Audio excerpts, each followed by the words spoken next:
Hello everybody and welcome back to my YouTube channel. Welcome to Destination Coco if you have not been here before, and if you are visiting for the second or third or fourth or fifth time, thanks for being loyal and welcome back. Today is special because it is my first interview. Very special person that I've known for quite some time. This is my friend Clovetta. Hi. Me and Clovetta went to middle school together, and now we are in college together, and I wanted to bring her in because she can explain everywhere she's been and how long she's been and everything. Okay. But before we begin, don't forget to comment, don't forget to like, don't forget to subscribe. If this sounds like something that you want to do, let me know. You don't have to just have been abroad. If you've been traveling all in the United States and you just have a love for travel, let me know and I will bring you in and we can hear all about your adventures. So, who is Clovetta? Can you introduce yourself, please? Sure. So my name's Clovetta. I attend Ohio State University. I'm currently in their Master's of Education programs, studying early childhood education. I'm from Columbus, Ohio. Born and raised. Yeah, I've been here my entire life. Okay. So the farthest place I've been in the United States is New Mexico. And I took my first abroad trip last year to Brazil. And then I took my second abroad trip last year to Israel. Okay, so why did you go abroad to these trips? Both of my abroad trips were study abroad trips through Ohio State. My Brazil trip, we studied the higher education access there. And in Israel, we studied multicultural education. So both of them were related to my future career, and they were wonderful professional development opportunities. So I took advantage of them. So what were some things that you did while you were abroad? Either trip. I did a little bit of everything. The trips weren't just educational focused because they knew that may have been our only time in that country. So we did a lot of fun things as well. In Brazil, I think my most memorable experience was we jumped in the ocean, and that's something that I've never done before. I'm definitely not the most confident swimmer. So when they told us, like, we were in the middle, like, we were on a boat ride, and we're like, we're halfway to the island, like, do you guys want to try this out? And, like, we jumped in, like, we had life jackets on, but I think that was the most memorable experience there. And then most recently in Israel, we went a little bit of everywhere because the country is so small. You can travel from one side to the other in about 7 hours. Really? And so we went to Bethlehem, we went to Jerusalem, we went to Haifa, and we went to Tel Aviv while we were there. And my most memorable experience there was going to Jerusalem. Just because it's the Holy Land for so many different type of people. And, like, going there, it was so much, like, unity. Like, you saw, like, people worshiping in different ways. And it was just so peaceful everywhere you looked. So. Okay. So let's rewind back to Brazil. Okay. And you jumping off the boat. So I actually had the pleasure of going on this trip as well. We did not go at the same time, but, like, 98% of everything that Clovetta got a chance to do, I also had a chance to do.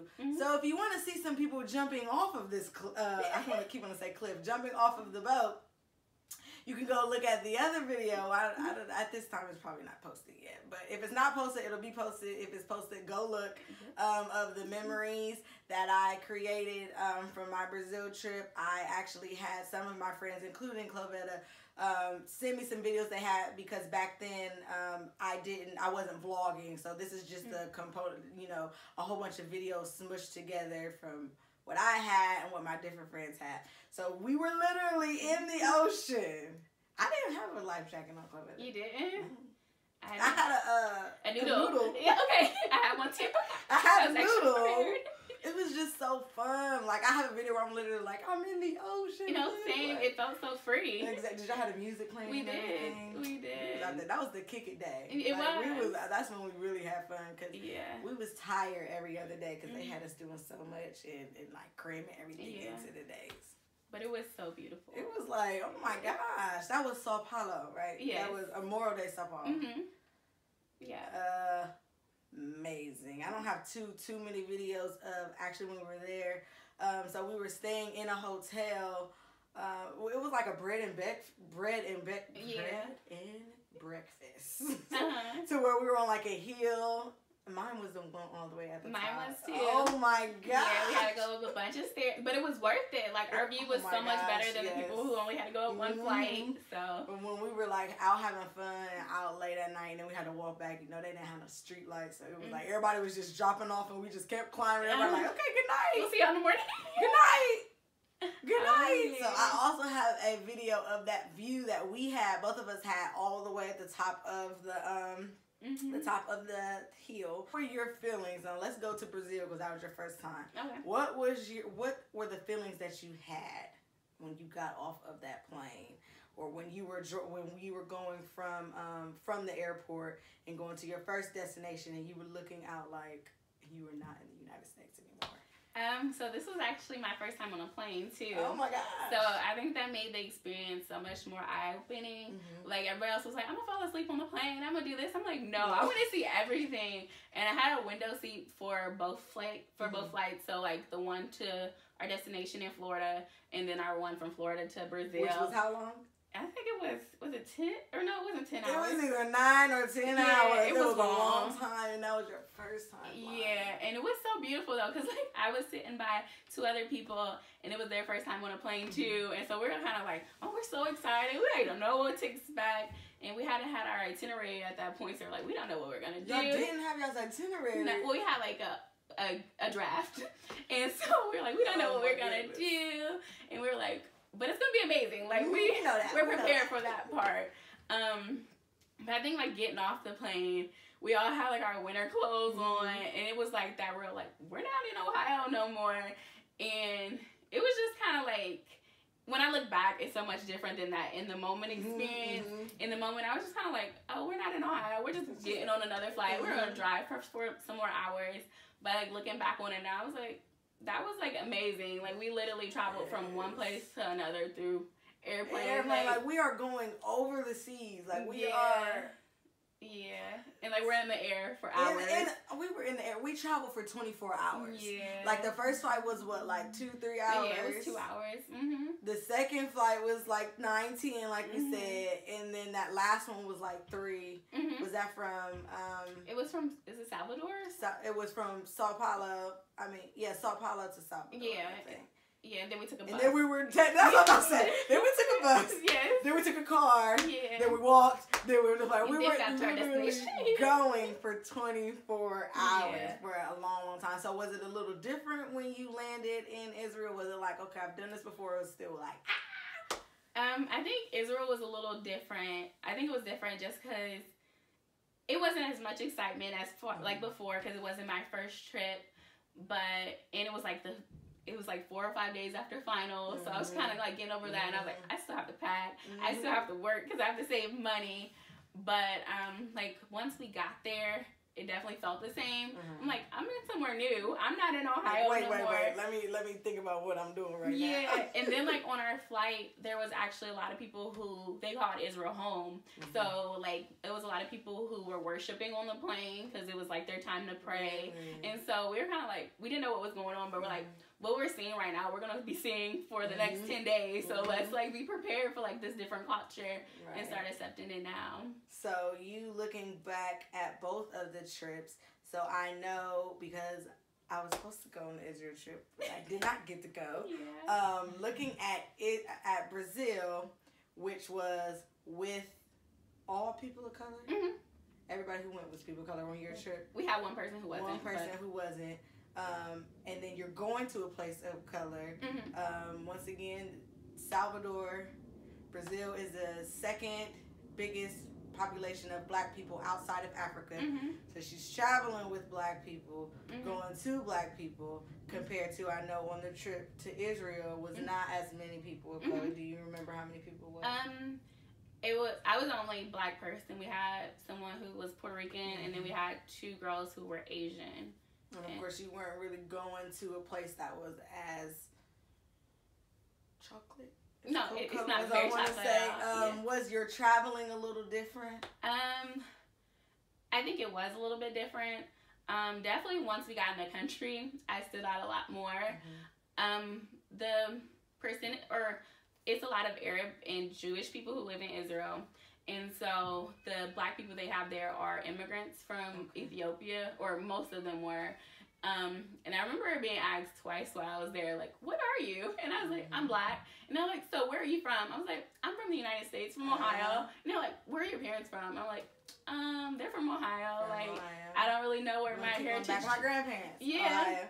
My great-grandparents. Yeah. Ohio. That's kind of as far as I can go, unfortunately. Yeah, that's what I told them. I was like, I don't really know where my heritage I wish I did, but unfortunately I don't. Okay.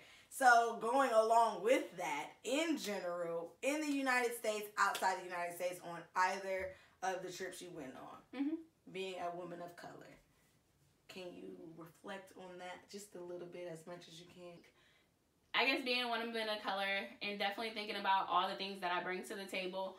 I know bringing my traveling experience is something I always bring into the classrooms that I go into. So when we're talking about diverse topics, I let them know, like, I'm coming from, like, a woman of color's perspective, but also someone who's traveled a little bit, and, like, the things that I've seen, and even, like, how people reacted to me into the places that I was in.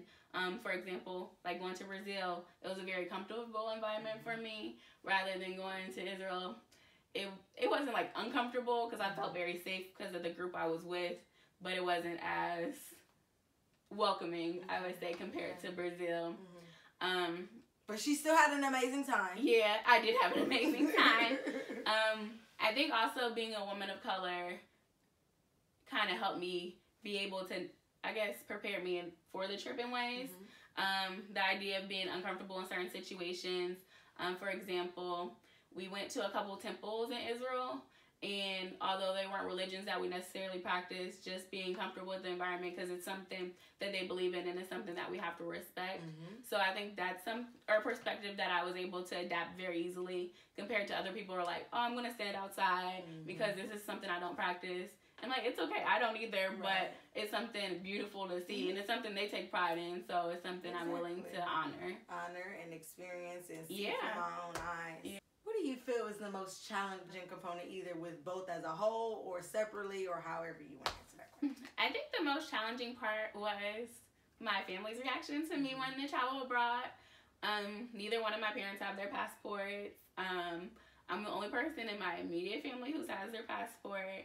And not as much with Brazil, but definitely when I told my family I was going to Israel, they're like, it's scary there. Yeah. They're like, it's so much going on in the news. Like, it's not a very welcoming place. Like, I don't think you're going to have fun there. Like, why are you going?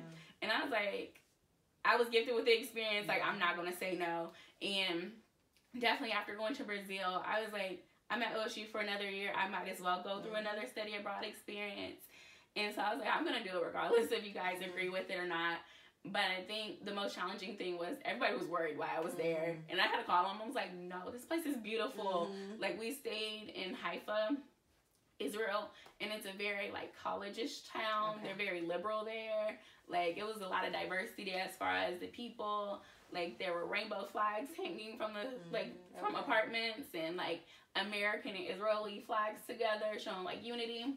So I'm like, I feel very comfortable where I am, but I think the most challenging part was getting my family on board. And even when I came back with stories, they're like, it's still kind of scary there. Like, I don't know if I'll do it, but definitely getting them on board was the most challenging. So how did you prepare money-wise? How did you get yourself ready money-wise? I know since you were studying abroad and you were traveling with the school, there was still tuition. There was still a fee that they give you for traveling, and then, of course, spending money and things that you want to take with you. So I know... So I didn't study abroad till my senior year because I thought it was going to be super expensive and I thought it was something I wouldn't be able to afford. Then I saw lots of my friends studying abroad and I was like, I'm going to try this and I'm just going to, like, risk it. And, like, if I have to take out a loan, I'll do it. And I ended up getting a bunch of financial aid that semester. I ended up signing up for a couple of scholarships, and so I didn't. Got right. Yeah, that's what that little dance was for. Yeah, I was waiting for that answer. So I didn't have to pay out of pocket for either of my trips as far as the tuition part. So, like, getting there was free, just like the spending money I had to come out of pocket for. And for Brazil, our meals were included, so that wasn't like a headache. But the other money came from, like, my little work study job that I was working at the time. for my Israel trip, it was a little different because I didn't work last semester. So I'm like, I'm broke. I don't know what I'm going to do. But I ended up like substitute teaching for like 5 days, and that was enough money to take with me for food and for like whatever else I wanted to do. And so honestly, getting the money wasn't the hardest part. So That's good. yeah. That's good. There was a money exchange, right? There was. So we had to exchange it ourselves. So we exchanged it. Some people did it once we got to the airport. And then some people did it through like the ATM machine, like they put in their American Visa and like the money spit it back out. A lot of the restaurants did take our visas. If it were, I think I want to say if it was a MasterCard, if it was a Visa, they took it. I want to say I didn't spend all the cash that I like took out. I took out about $250 in American money, and I think I came back with maybe $20 or $30 back. Okay.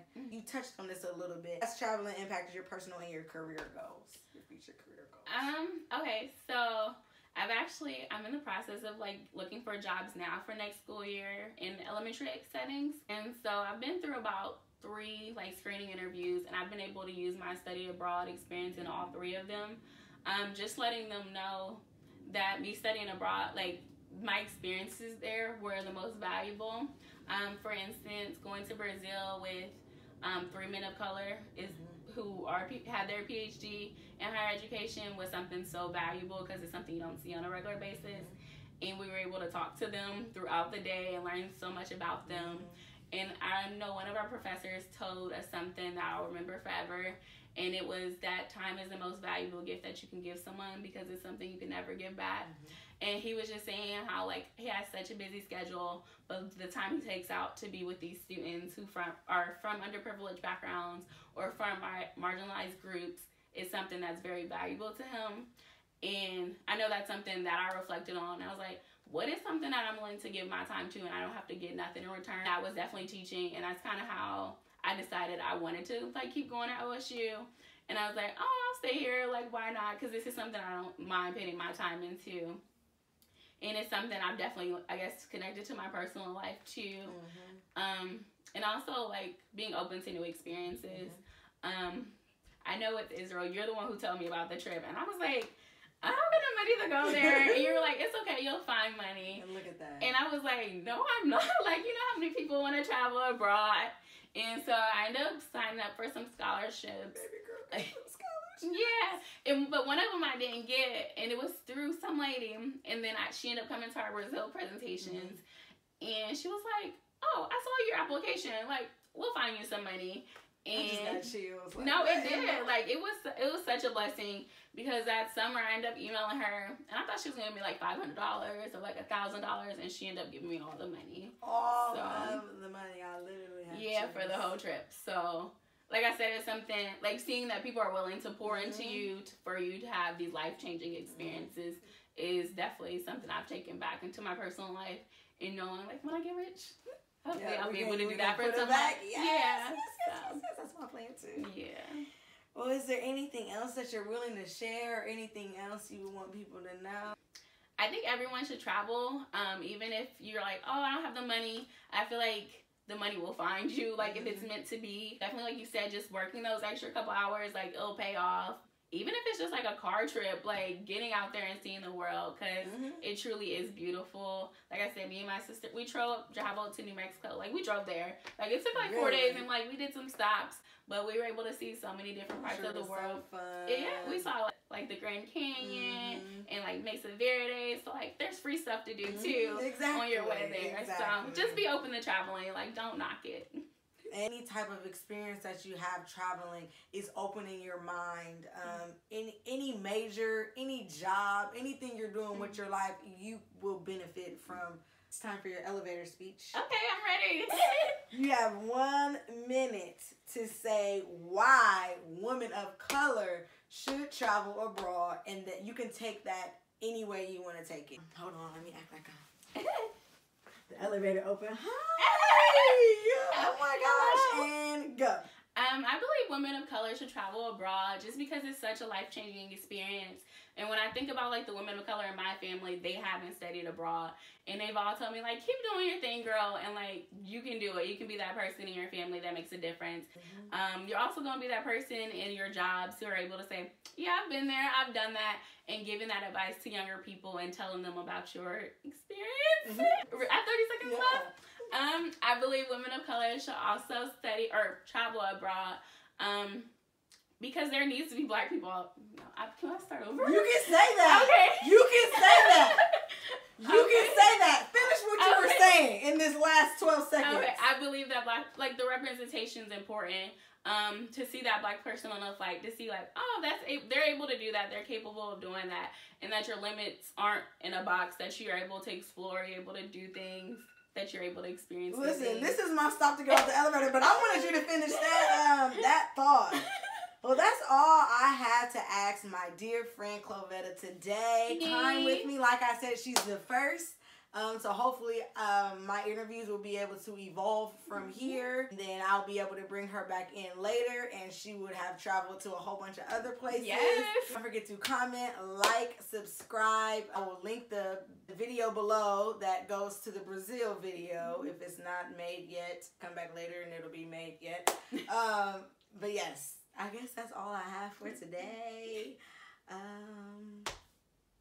See y'all next time. Bye.